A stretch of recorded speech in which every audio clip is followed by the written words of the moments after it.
than 2 weeks after the feds released a blistering report on the Albuquerque Police Department, there was another deadly police shooting today.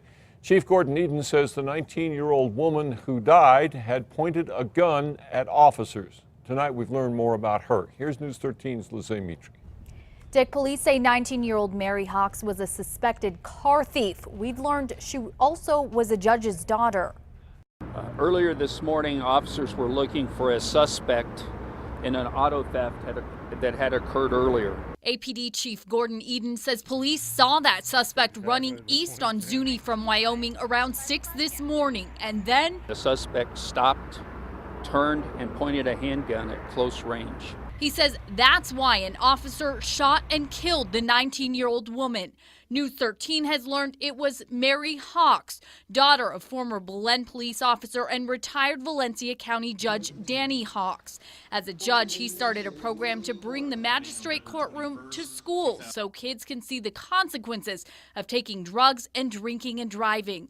We talked to him about it in 2009. If we can save one life, is very important, and I believe in this program we have saved lives. He's well known for trying to help troubled kids turn their lives around, adopting and fostering children like 19-year-old Mary.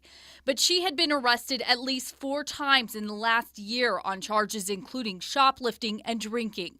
Sources say the retired judge also has a son who works as an Albuquerque police officer. As APD stayed on scene investigating throughout the day, neighbors told us what they heard. I heard like 3 shots, pow, pow, pow. We saw these marks on the wall at the scene.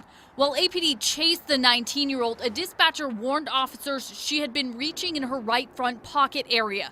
But we tried to ask Chief Eden at tonight's city council meeting how he knew if she pointed a gun at police, if that was based on lapel video or an officer's account.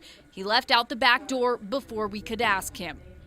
We also asked an APD spokesperson who would only say more information will be released tomorrow. Dick, back to you. Okay, let's say APD did say that only one officer fired at Mary Hawks. The department has not named that officer.